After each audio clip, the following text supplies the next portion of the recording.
Fixus Mobilis projektas Pasidairyk pats. Pažink savąjį paveldą ir būdus juo pasirūpinti. Pasidairyk pats.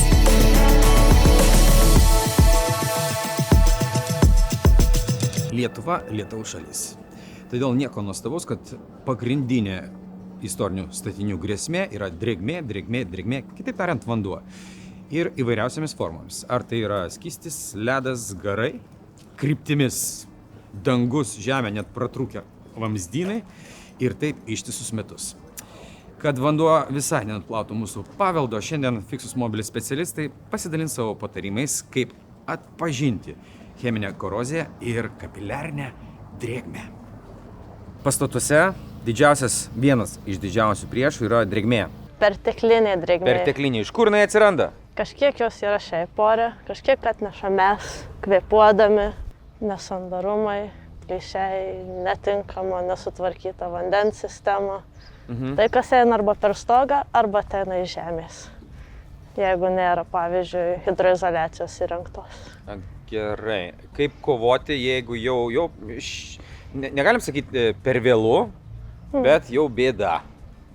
Na, kaip prevencija to neišspręsi, kadangi tai yra iš žemės ir po žemę pleistro neuždėsi, tai tik tai hidroizoliacijos įrengimu. Paprasti remontai bus, tai laikinai atrodys gražiai, iki kol drėgmė vėl pradės lysti. Kas yra kapiliarinė drėgmė? Taip, tai yra drėgmė ateinanti porėtomis pastato konstrukcijomis iš po žemės. Tai reiškia tai, ką pastatas pasiurbia pamatais į viršų. Pasiurbia į viršų pamatais, tų kapiliarų tikrai mes nelaukiam, nekvietėm ir kas blogai su tais pamatais? Čia ir naujuose statiniuose, ir senose statiniuose, ar tik senose statiniuose? Labiau senose. Nes ten buvo pamatai akmeniniai ir skiedinys toks traukiantis drėgmę, taip? Nu, kaip skiedinys traukiantis drėgmę, bet tuo pačiu ir išgarinantis. O mes mėgstam naujas medžiagas, kurios viską uždaro, nekvėpuoja nieko ir pastatas po truputį byra ir drėgmė kyla aukštyn tol, kol randa kur išgaruoti. Viktorija, o kaip veikia kapiliarinė drėgmė? Paaiškink, kad ne iki galo supratau. Kad geriau suprast, padarysim eksperimentą, pažiūrėt, kaip veikia. Čia cukrus? Turim biškį cukraus ir kavos. Tai įsivaizduot, kad čia yra mūsų pastato struktūra, tarkim skiedinys. O čia yra vanduo, kuris nuolatos bėga. Ir kava dėl to, kad geriau matytume spalvą. Tai kai vos įmerkus, jis iš karto paruduoja. Iš karto. Ir ką turime šitą kietą, o šitas iš karto pradeda trupėti. Bet galiu aš pamėginti? Nu, bandyk. Tai panašus efektas įvyksta ir skiediniui. Stiekėdas. Nekietas, aš sutraiškiau.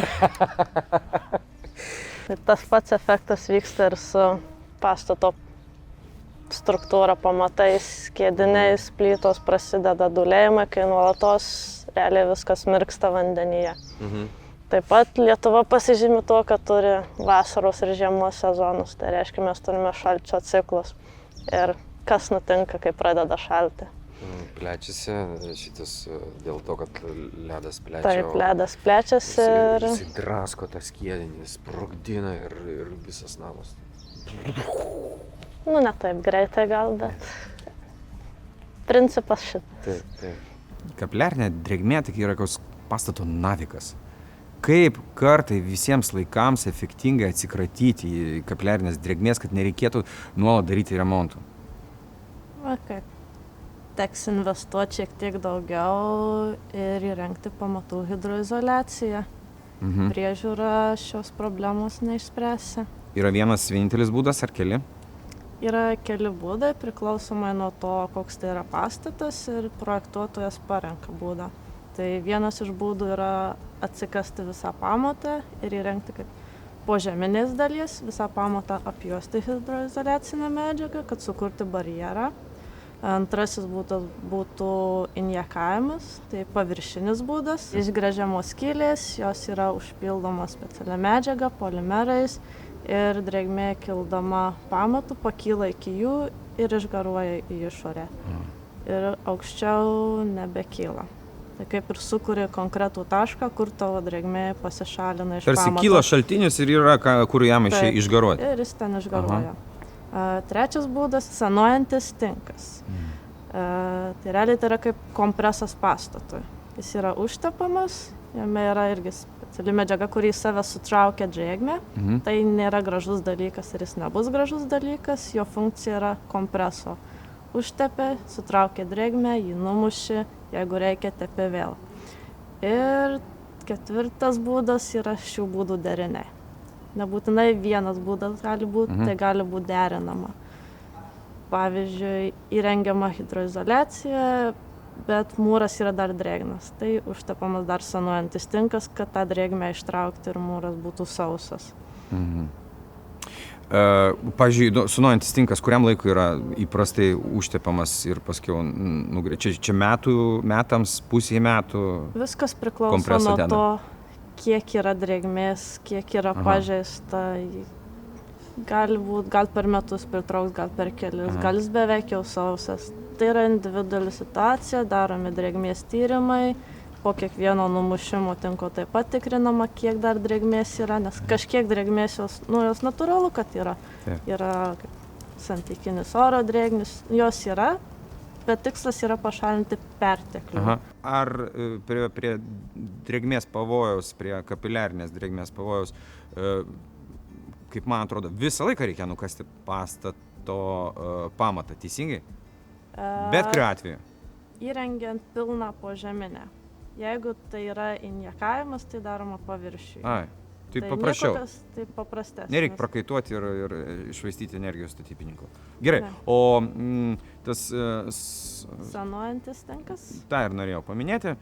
Tai jį, reiškia, užtepus, jisai įsirbia, jį nugrėžia, nugramdai ir kol nustatytas sausas jau pamatas, viskas tvarkoja, kol jisai sausas, nedaug dėliutis, galima jau tinkuoti, dažyti, taip? Jeigu viskas gerai, taip galima daryti. Ir tai specialių tinkų turbūt? Kaip? Tai turi būti suderinama medžiaga su tuom, kas yra viduje, kad jeigu yra, tarkim, seni pastatai, turbūt bus kalkinis skiedinys.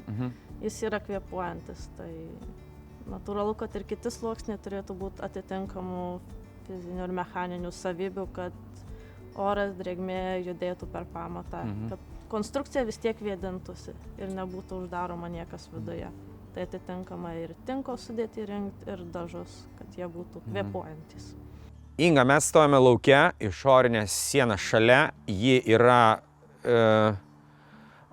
tikrai čia nepelėsis, tikrai čia nepuvėsis, čia tikrai ne epidemija kažkokia, tai druskos viso labo, nori pasakyti? Taip.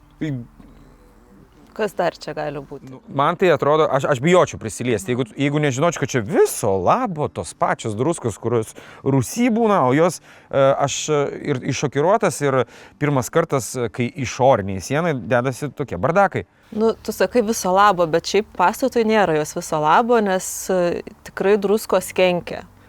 Jos patenka su kapiliarinė drėgmė į vidų. Drįsiu atimti iš tavęs ginklą, prašyčiau. Ačiū.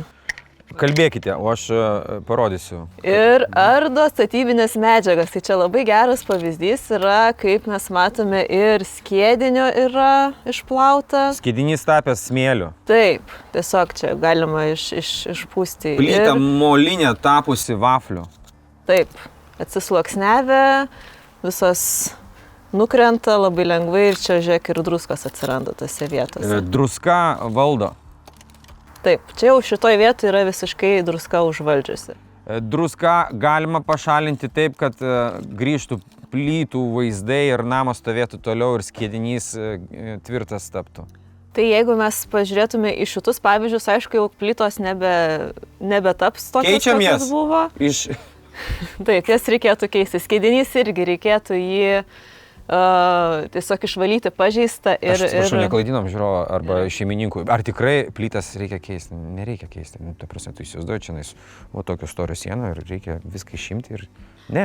Taip, jos tokios kaip buvo nebus, bet mes galime iš tikrųjų paprastom priemonėm pristabdyti šitus procesus. Šiek tiek tikrai ne peiliuku, ne? Šiek tiek padėti galime.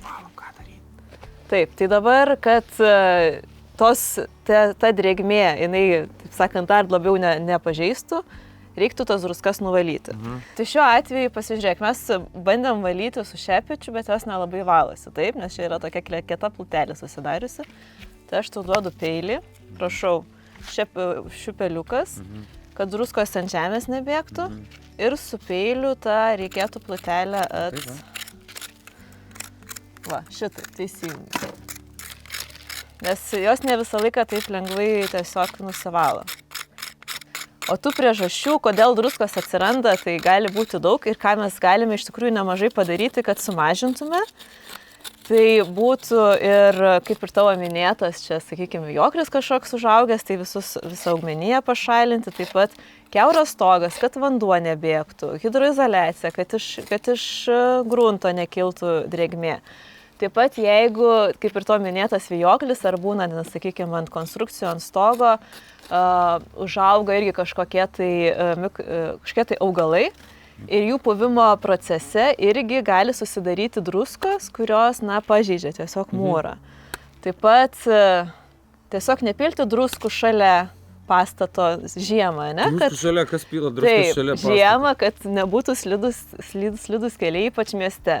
Yra su druskom. Tai tos druskos taip pat pavasarį atitirpus ledui su vandeniu vėl patenka į pastatą.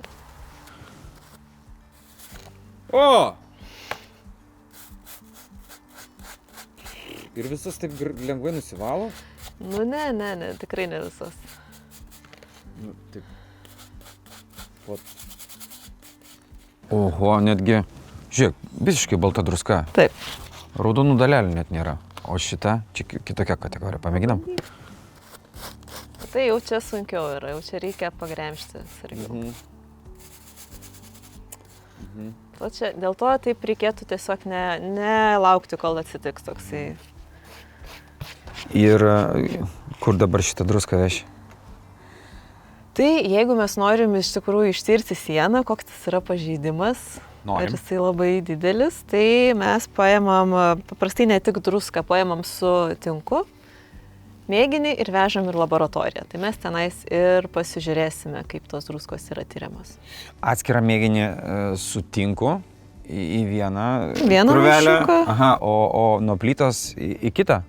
Galima ir taip, kaip nori. Galima iš skirtingų aukščių, kad žinoti, kaip tenais kyla ta druska, kiek ten apačioj pažįsta, kiek viršui. Kad taip buvo paprastai man gražinti, sustruktūruoti. Iškės, man reikia nuodugnių prašyčiau tyrimo. Tai kelyje turi būti, tarkim, maišeliai. Druskų kelyje turi būti, kad man jau viską atsakytų. Tai reikia keliuose aukščiuose, iš kuo giliau, kad būtų, dėl to, kad ten kad mes žinotume, kuo giliau siena yra.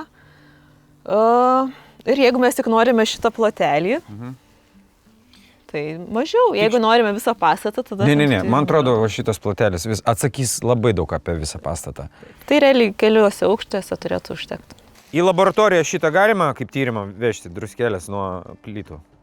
Ne, žinok, dėja, į laboratoriją negalima, bet nepergyvenk, mes šitą dabar išmetam, nes čia yra šiukšlė. Čia tikrai šiukšlių maišas, laboratorinis maišas. Svarbiausia ne ant žemės, o į laboratoriją tai mums reikia paimti iš mūro skiedinio, kad mes galėtume ištirti, kiek skiedinyje yra druskų. Tai mes tada žinosime, koks yra užterštumas. Taip, tai paimam maišiuką, tokį, kitokį.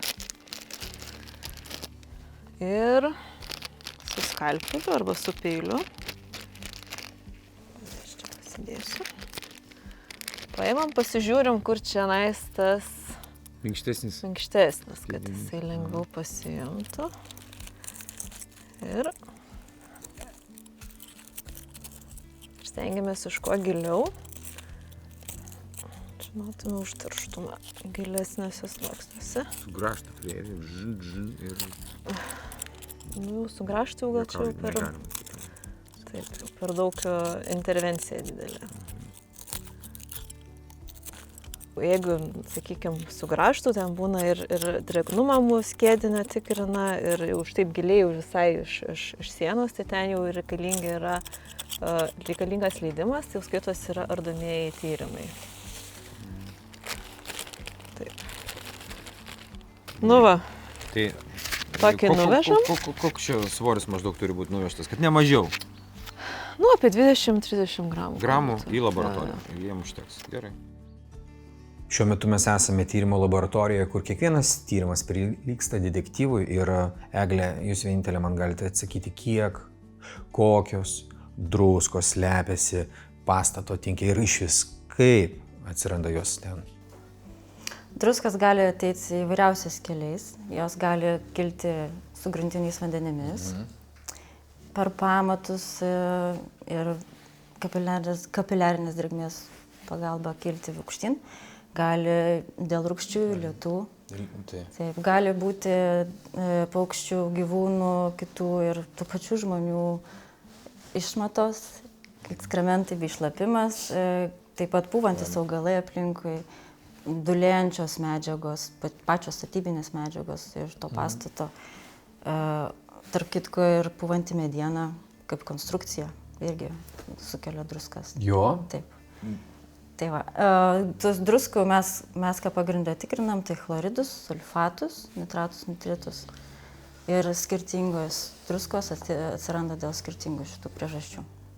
Jeigu taip žmogišką kalbą, Eglė, mes kalbėtume, taip, tai kaip vykdomi šitie tyrimai ir kaip jūs visą ataskaitą pildot, kaip tos lentelės atrodo, kaip?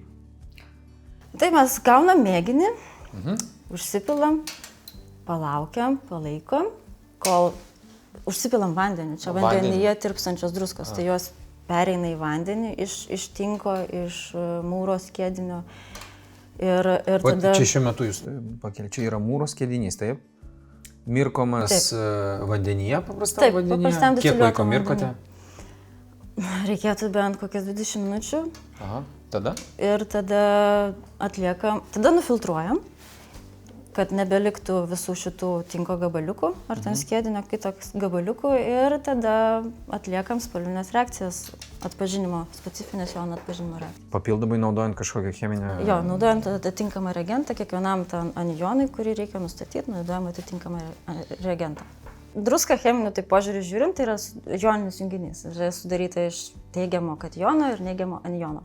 Tai čia yra taip. Supaprastintai šnekant, tai pavyzdžiui, natrio chloridas, tai yra ta mūsų valgomoji druska. Natrio chloridą galima rasti ir pastatuose, kas įeina iš aplinkos.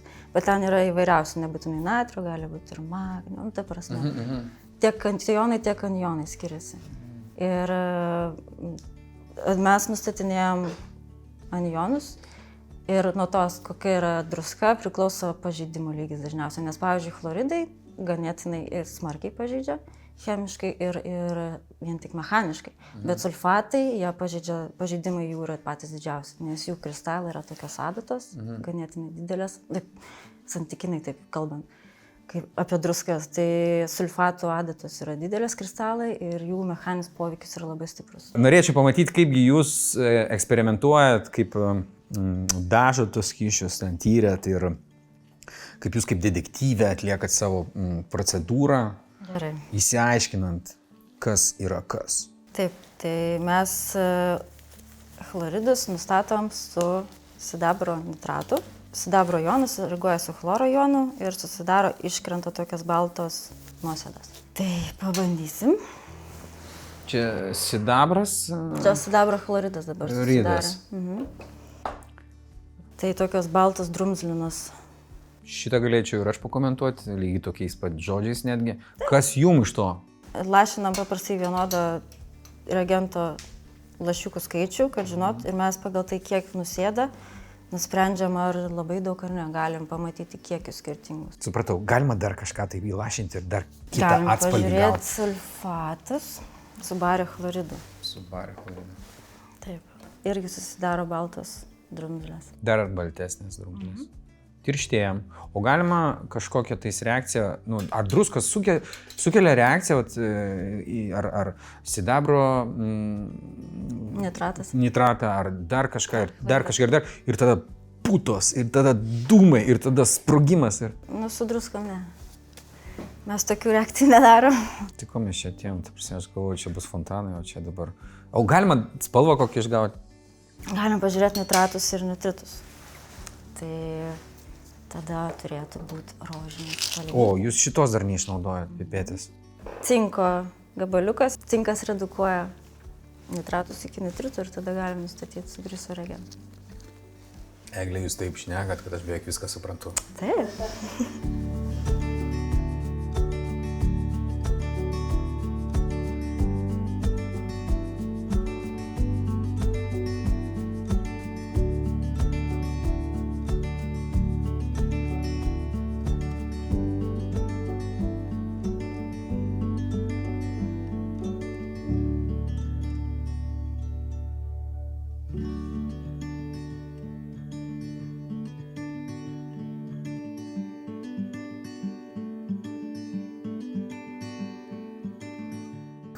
Matos, jis violetinis daros.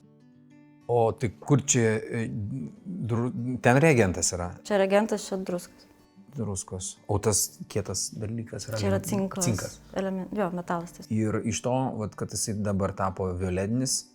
Galim pasakyti, kad yra nitratų.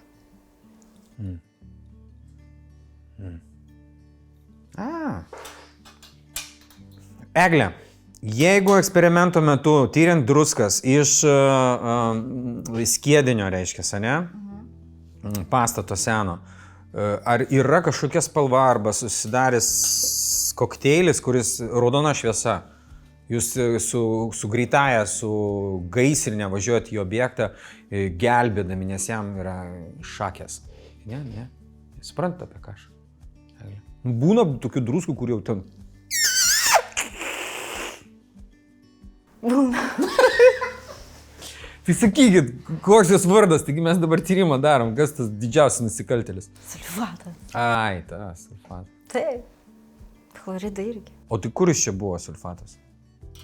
Va šita? Nitratai, nitritai ir chloridai, jie pasižymi tuo, kad jie pritraukia drėgmę iš aplinkos, patys prisitraukia ir tirpsta vėl iš naujo ir tada vėl tas ciklas vis tęsiasi ir vis dar daugiau kenkia pastatui. Tai svarbu yra valyti, jeigu pamato druskas, svarbu yra nusivalyti ir jas pašalinti. Nuvalyti švelniai su šepetuku ant kokio ten polietileno ir nepalikti, o paimti ir išmesti. Taip. Vat aš taip jaučiau, Eglė, ačiū, patvirtinot, o Inga dar buvo minėjus. Tai žodžiu, jau gaunas faktas, reikia valyti.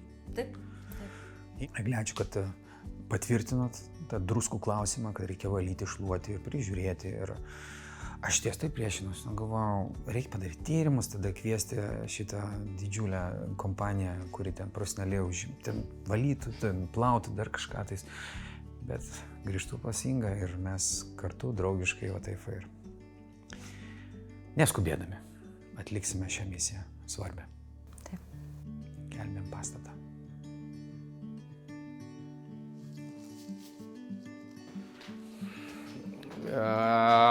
Inga? Taip. Ar čia yra druskų kambarys, ar čia yra pelėsių rojus? Kuris variantas? Ten, kur yra druskų, pelėsių paprastai nėra. Tada... Druskų kambarys. Druskų kambarys. Taip. Tai va, mes turim visą sieną, čia net nuo apačios iki viršaus.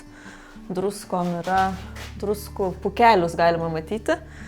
Tai mes juos dabar ir nuvalysim. Bet kaip juos valyti? Ar nuputinėti, ar nugramdyti, kokios priemonės ir aišku, pirštinės turi būti. Taip, pirštinės tiesiog, kad švariai. Ne, tikrai nebūtina. Tai kokios priemonės, labai paprastai turim tokius minkštų šerių šepečius.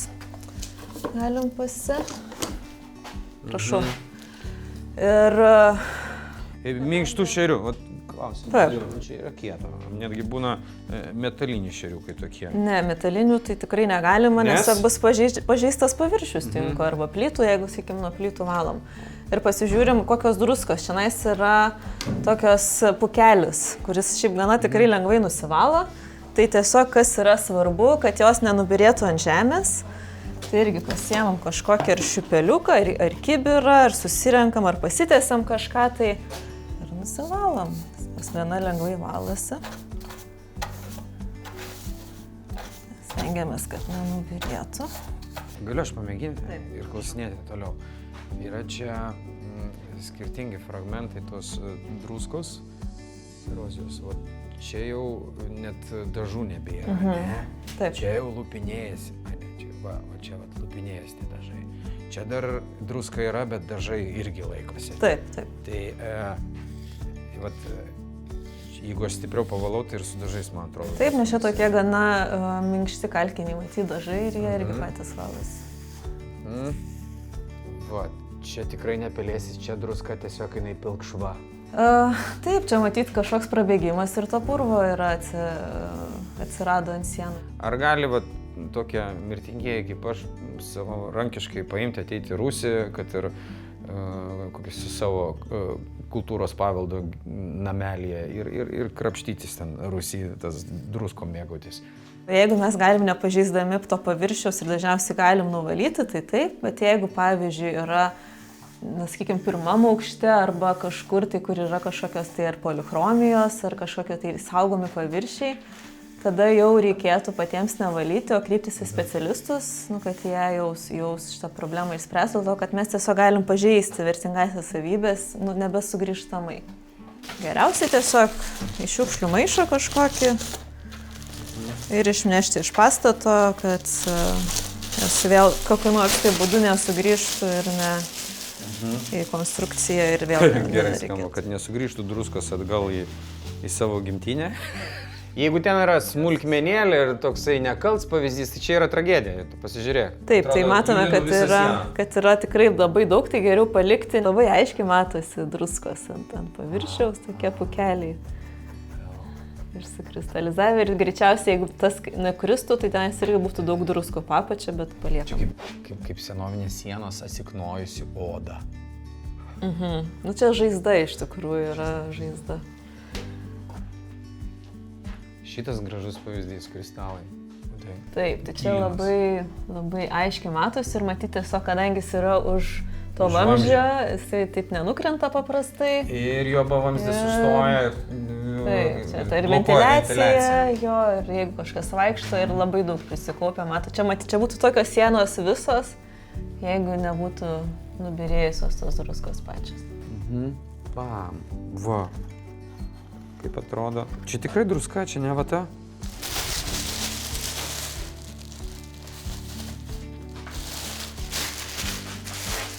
Tai va. Daug darbo čia šitam kambarį. Aš nepasiruošęs apimti. Bet galima tikriausiai visą maišą druskų susirinkti. Kadangi vienintelis būdas apsaugoti savo pastatą nuo druskų yra visiška pamatų hidroizoliacija ir tai dažnai nepigus ir netgi techniškai sunkiai įgyvendinamas malonumas, kovojant su drėgme teks apsišarvuoti kantrybę. Ir taip daugelis iš prieinamų sprendimų bus laikini ir drėgmės patekimo problemos neišspręs. Todėl kas kelerius metus paimkite kibirėlį, šepetėlį ir paprastuoju rankiniu būdu pavalykite tas druskas. Ir rekomenduočiau nedelsti, pasirūpinkite pastatu. Braukite druskas šiandien, kad nebūtų didesnių problemų rytoj.